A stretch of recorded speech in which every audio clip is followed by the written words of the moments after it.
சமுதாயத்துக்கு நல்ல செய்யணும் அப்படின்ற ஒரு உணர்வு வந்து கொடுக்கக்கூடிய ஒரு முக்கியமான ஒரு கோயில் இது. நீ நல்லா இருக்கணும்னு என் தலையை தொட்டு வயசானவங்க வந்து நீ நல்லா இருக்கணும், நீ ஆரோக்கியமாக நல்லா இருக்கணும், நீ நல்லா பண்ணணும், நீ நல்லா வரணும் வாழ்க்கையில் அப்படின்னு சொல்லும்போது பொதுவாக எங்கள் அம்மா தான் சொல்லுவாங்க.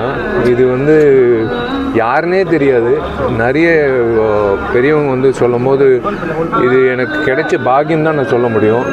வயசு 47 ஆயிடுச்சு. மீனாட்சி சுந்தரேஷா, இந்த பிள்ளைக்கு ஒரு கல்யாணத்தை பண்ணி காட்டக்கூடாதா அப்படின்னு சுற்றி இருந்த ரசிகர்கள்லாம் விசில் அடித்து வேண்டிக்கிட்டாங்க. ஒருத்தர் வந்து 4 மாதத்தில் முடிக்க வேண்டிய கட்டடத்தை வந்து தேவையில்லாமல் ஒரு எலெக்ஷனை நடத்தி அந்த எலெக்ஷன் நடத்துனதுக்கப்புறம் கவுண்டிங்கின்ற பேரில் ஒருத்தர் கேஸு போட்டு அது ஒரு 3 வருஷம் தள்ளி போட்டு அதுக்கப்புறம் வந்து கரோனா வந்தது.